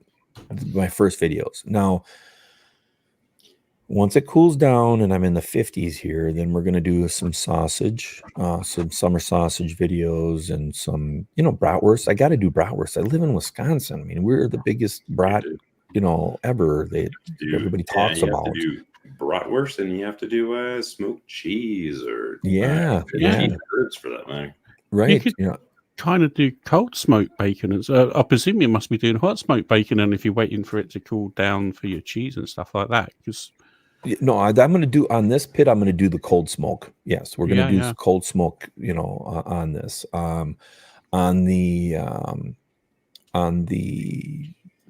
past when I did it before, you know, it was more of a hotter smoke that I was doing, you know. So yeah, because sort of like there's two different types of bacon. There's sort of like what I'd call the English cure, which is the curing and the cold smoke, which I see as bacon, and there's sort of like the American sort of Canadian sort of bacon, which is a different thing altogether, but the same name. So sometimes you've got to. Yeah, I mean, Canadian bacon is essentially what we call back bacon, I think. Yeah, like a ham, which comes out from which essentially comes from the ham of right. the ham portion. Just quick, Brad from Charcoal Charger. This is a really interesting question, and people ask it all the time. And I'm assuming your answers are pretty much about the same as mine. But what brand would you guys recommend for a pellet grill, or any grill for that matter? I will put it to that. Okay, so I mean, you can focus on pellet grill, but the answers are essentially very similar depending on. That's such an open question. First, Brad, number one, and hi, how you doing, buddy? You know, Brad is a bud of mine. And if you have never heard of Charcoal Charger, please check it out, because he makes a pretty cool product that you don't have to. I mean, it lights your whole charcoal in your chimney, and you can do it in the kettle too, but it lights it all at once. It's really a slick deal. But the I am going to say that first, number one, you always have to realize is what your budget is and what your plan is. Right. So if you're just a 3 times a year smoker, that's a completely different pit option for you than if you want to cook 3 times a week. Okay. If you're looking at 3 times a week, let's say in the pellet grill, well, we got to look at budget. I will say, if you have I think you said a good word there by banging your buck, you know, or more bang for your buck. Right. You know, I say more value. You know, if you want more value for your dollar, I will say that the Pit Boss is right now at this time in the market, you're going to get the more value. Now, if you want to buy once, cry once, there's the Yoder, there's the Lone Star Grills, even the Traegers and the Rectex. Now, do you want to be American made or do you want to be Chinese made?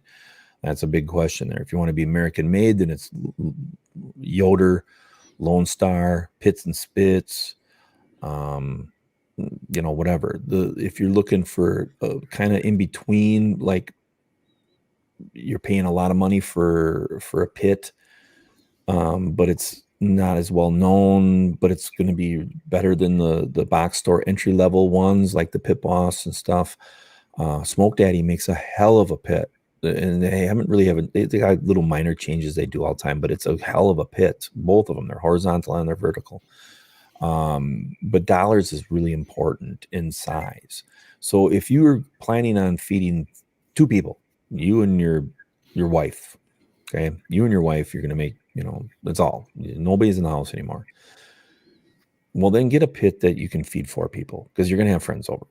If you have your wife and your kids are small, but they're going to get bigger and you had 3 of them, well, then you want to get a bigger pit that you can cook for, you know, 12 racks of ribs or something like that, because you're going to have friends over and kids are going to have a party and all this.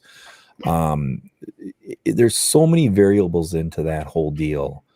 Now, if you just want to grill a little bit and you want to smoke a little bit, you want to learn how to maybe smoke a little bit, well, it's a Weber kettle or the Sloan's here. You know, that it's a kettle that you can do multiple things, and you're going to be learning how to control fire. But if you're looking at a pellet grill, all of them are good.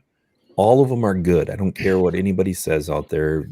I had to tell this one guy, you know, it's me getting sick of the debate. You know, I get a little cocky. I'm an old school, you know, person. So the guy spelt Traeger wrong, and every single time he came back to me, he spelt it Treager.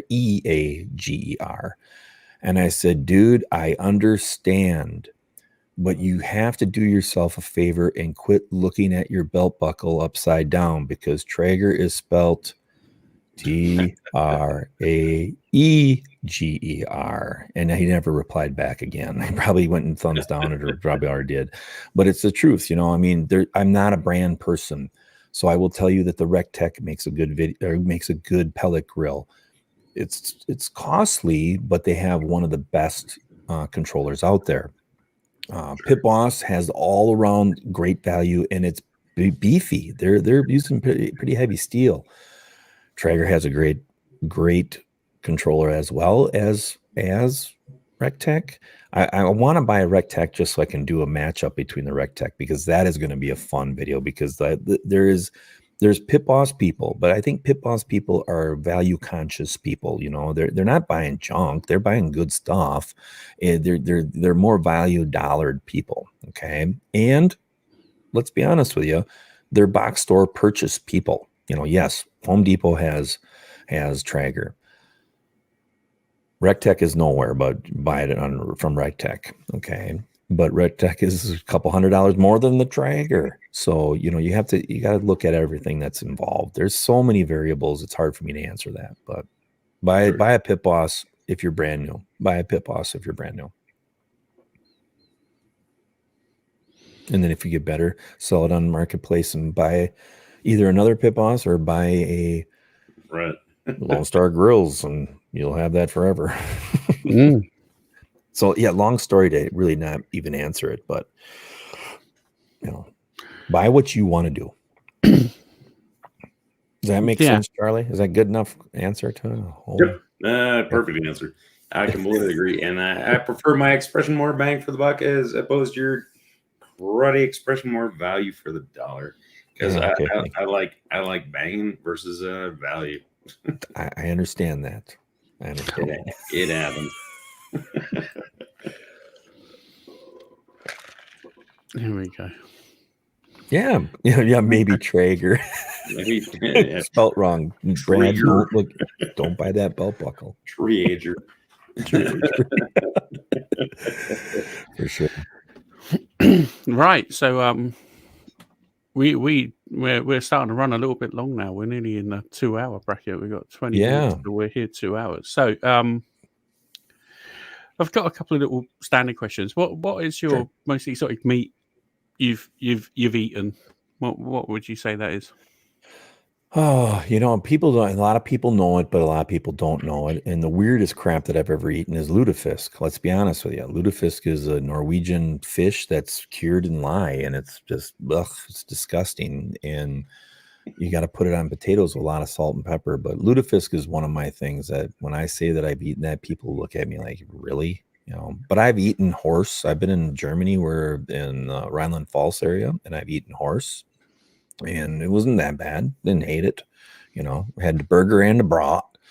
So, but yeah, those are just maybe kind of the two things. Snails, does that count as something, exotic? A lot of people, I love escargot. I could eat that all the time, man. Yeah, I agree.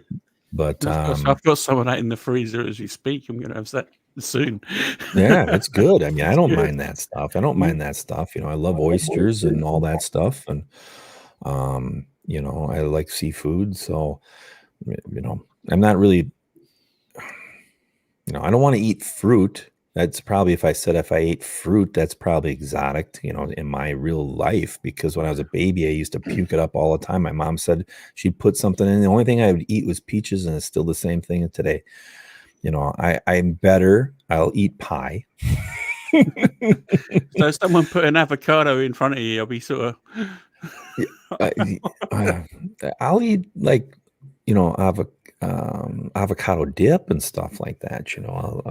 There's some things, but like if you give me like a bunch of washed up strawberries, no. Where's the roast beef? I'm looking around, for something else, so.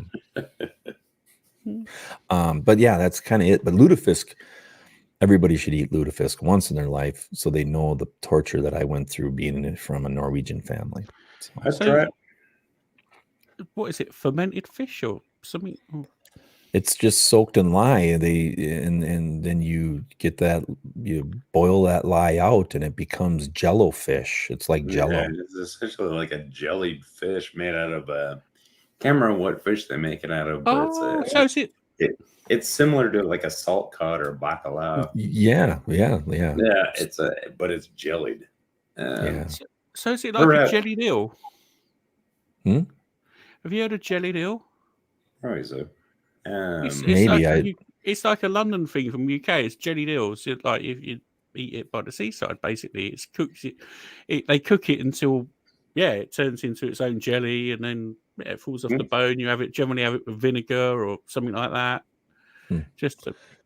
This is disgusting, and it's got a lot of butter on it, and it's like Jello. And when you're a kid and your dad tells you, if you don't eat this, I'm going to break both your arms. Well, what do? You eat it because down. Yeah. It's like, this is good. This is great, Grandma. Thank you. Thank you so Then you much. start a new channel called Fish Jello. Yeah, right. With Be very popular. Be very and popular. Coconut flakes. Yeah. So we've got another. No, what would you say is your top 3 albums as well, just to get it off? Because well, I gotta say probably one of my favorites as of the last couple 15 years or so has been Rammstein. I'm a big Rammstein fan. I can't really give you an album, but they're live ones, so I'm going to say, one of our state football teams got into Du Hast Mesh, and I started listening to that with them, kids that I coached, and it was fun. So that's well over 15 years ago, I think. But yeah, so that would be that Kiss Alive 1. That's probably going to still be one. And it's all fake live. It was never live. And when I found that out, I was really disappointed because I thought that was real live audience. But it's still one of my favorite albums of all time, because that was my first album. Utter classic. And Kiss meets the Phantom of the Park. If you've ever seen it, that actually wasn't real. It wasn't real. It was not real. It was not reality. Yeah, it was very goofy. The Star Child and all that. Yeah, it was like Scooby Doo in a movie with Kiss. Yeah, right. Yeah, it was very. Yeah. I remember like Paul's the Star Child and all that stuff. Star Child, lasers from his eyes and everything. Yeah. Oh God. It's been so long since I've seen that. Here, I tell you, it's my favorite. But I have seen that. But it's probably been 30 some years. On VHS. Yeah. And then, gosh, this last one. Yeah, because I'd have to say probably Back in Black by AC/DC was probably. I'm a huge Metallica fan, so that would be probably that's where it's. But the classic forever, it's always been the Back in Black album from AC/DC. That was always in my cassette cartridge because I did not have a DVD player at that time. So classic stuff. And I tell you what, I ask this question to everybody every week. You're the third one. I think it's just our age. You've named 3 albums straight off the bounce. Yeah, sometimes younger guys are like, "Oh, I don't really listen to albums, and I've got songs, but I don't know who does what, this, that, and the other." But you've banged straight off the bat, stepped up, knocked it out like this, bang, done. Yeah. So, thanks, buddy. I think it's a sign of the time. It's just the age. It's got to be the age sort of thing. Because I could. Yeah, because nowadays it's by one song. They aren't like having to go to the record store like we did. And I started out on vinyl, and then when I wasn't into 8-track tapes or anything like that. I mean, my dad had them, for the car. I remember how dumb they were, but because cassette tapes, yeah, man, all my stuff was so I could put it in my Walkman. I remember like walking to school with my Walkman on, and you listened to the whole damn thing, and then you got pissed off when you like got to the end of the song or your favorite song. You have to rewind it, and you're like, oh, this is so boring. Come on, hurry up, And then, but yeah, we were more album people, obviously, because that's how you listen to it. Because the music that I listened to, you aren't going to get that on the radio station really around here, not by me. It was all, Michael Jackson and, stuff that I don't hate. I like listening to Michael, I'm not going to lie to you. I mean, if you pay attention to my videos, you'll hear a very rounded amount of music. There's all different types of moods that I throw in there.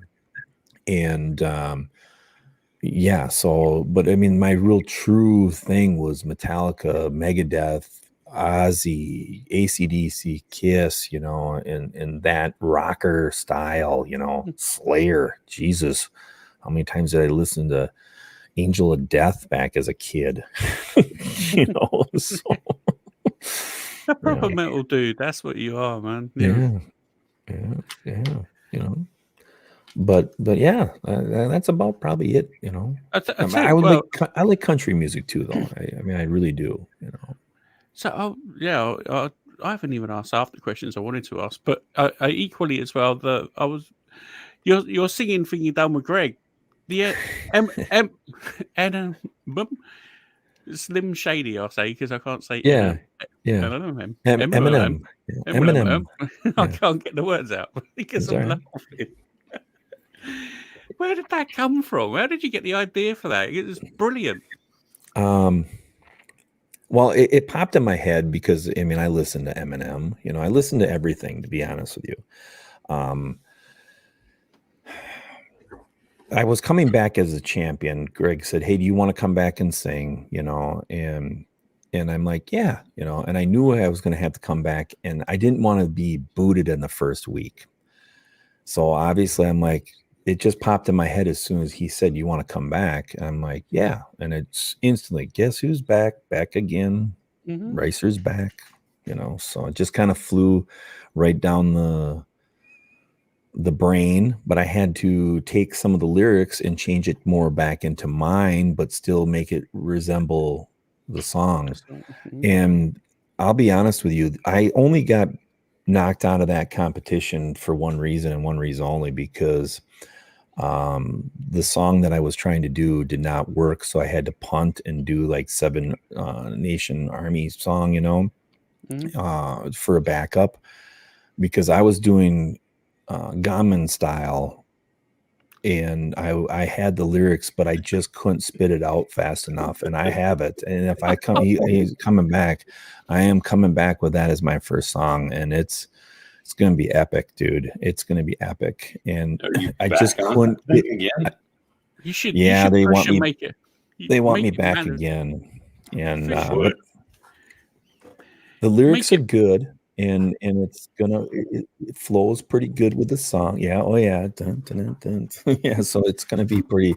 Because the worst thing to do is be the first one out on the first week. You don't want that, So, but hopefully Greg amps that up. I kind of told him. I said, because he knows how hard it is. He knows how hard it is, and I'm really, really proud of John for winning, because John literally worked to win that. And for a guy that will tell you, I'm not a singer, but he did a good job to sing, so it was awesome. It was awesome. Greg is a natural singer. People say to me, I don't think I'm a singer. I was in a rock band, but I didn't really sing. I helped sing, I didn't really sing. So, but the whole learning how to do all that type of stuff was a big learning process, because I never recorded a song before. I mean, you can record my voice, but to learn how to do that was entertaining. So, but yes, I did that for multiple years, so singing with the rock band and my buddies, if that makes sense to you. Yeah, totally. I was very well. All of the production, everybody done in that competition was fantastic. Yeah, but particularly yours, I sort of, Oh, thank you. Yeah, it was fun. Yeah, it was fun, and again, I'll come back and do it again. I'll do it again, but it probably won't be it probably won't be as easy to win because I think everybody's going to take it even more serious because Rusty's got a good song, a good voice for singing and all that too. So, we'll see. But yeah, that's probably what I'm going to do is Ricer style. So, that'll be probably what we come back at. You should release a music video to go along with the Gangnam Style and put it on TikTok. There you go. I could, yeah. You should. You 100% should. That would be amazing. That would be fantastic. Yeah. So anyway, what we're going to do now is because we're nearly going to go a little bit long, is we're going to move into a thing called the Hot Fire Cues round. Okay. Where you're going to get asked some questions. Okay. And you're going to answer the first thing that comes into your head. Once again, I don't know what the questions are, and he's old enough. That's called the hot flash. So, okay, for men. So go for it, Ryan. Okie dokie, Charlie. I'm just about to start the hot fire cues round. Are you ready, Ricer? Mm-hmm. I'm ready. Let's go. So, hot and fast or low and slow? Low and slow. Day or night? Night. Beer or spirits? Beer. Lump or briquette? Lump. Pork or beef? Beef. Ribs, wet or dry? Dry. Shrimp or meat? Meat. Wrap it or let it ride? Oh, we'll wrap it with butcher paper. Burgers or hot dog? Hot dogs with ketchup. Horse, yay or nay? Yay. I didn't mind the horse that I had. Brisket or short ribs? Short ribs. What's your favorite non-meat thing to grill? Asparagus. I'll say asparagus. That's probably our favorite. Smoked or grilled?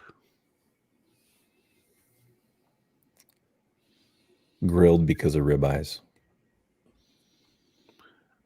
Wood or charcoal? Wood. Fat up or down? Down on a pellet grill. The best way to light a stick burner? You really want that whole question?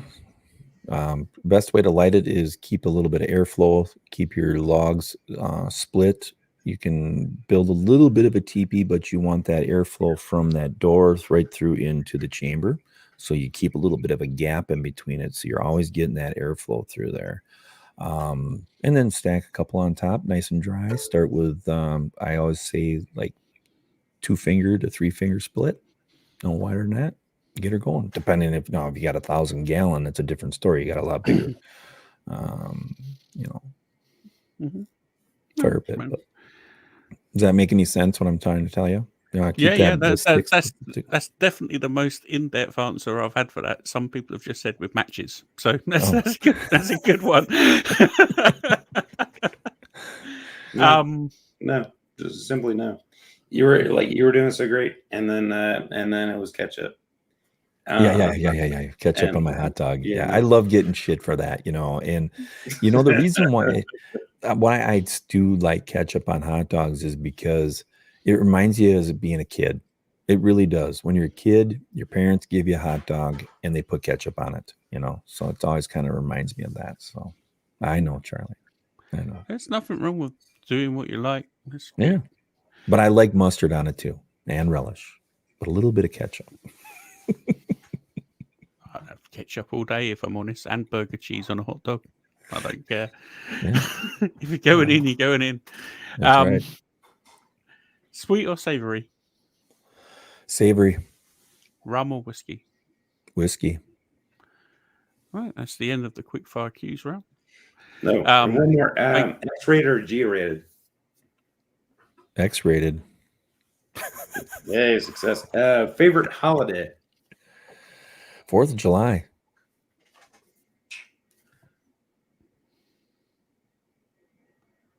That's it. That's all I got. That's it. All right. Good. Okay, cool. I don't know. I just wrote them down. That's good. We'll add them in. Also, if you could think of a question for the quickfire Q's round, Ricer. Oh, yeah. If I can come up with them. Yep. All of these questions you've been asked have been from former guests. So. Oh, okay. All right. Aluminum foil or butcher paper? There we go. Foil or paper. Cool. I'll put that in the next one for tomorrow. Brilliant. So, if you can give us a rundown on all of your social medias and more importantly, your TikTok. He's got 1. I got 3. Right. I'm crushing you on TikTok, my brother. Yeah, you're crushing me big time. I'm doing better on TikTok than any. Well, actually, I am. I've got over 1,000 subs on TikTok. I haven't even done anything except put on crappy videos and you try your artist on YouTube and you go nowhere. You're backwards. Well, obviously, I have Dead Broke BBQ on YouTube, but I also have BBQ Tavern Talk. That's my live stream, my new live stream platform. Then I have Dead Broke BBQ Nation on Facebook. If you enjoy cooking and you like talking and sharing your pictures of your cooks and all that, please feel free to come in there and join the nation.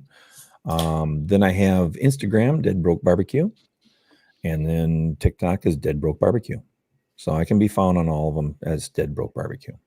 And I will say thank you, fellas. The Facebook group is extremely nice and extremely because you can get into some Facebook groups that aren't super nice, right? But absolutely, the BBQ Nation is one to join. Yeah. I mean, if you're coming in there and you want to just learn and share and be a part of a community, we're going to let you in there. If you come in there because you think you want to tell everybody that they're wrong or they're doing something, you'll be gone. You'll be removed from the group. We don't really tolerate any of that. We've got some really good moderators. I do see one of the ones down there is also Eric's Barbecue, Wisconsin, that's watching. I see him.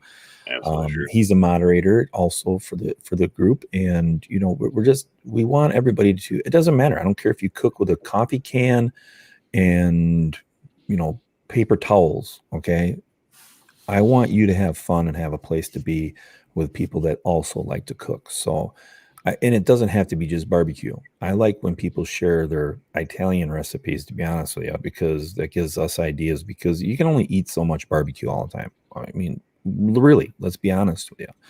I can eat off a grill all the time, but I want different food. I can't just eat ribs and pork butt because that's not life. It's not life. So I don't mind if you cook stuff on the stove and all that. We are not that way. We are about just, it might be Dead Broke BBQ, but we're here to just amplify your backyard barbecue fun.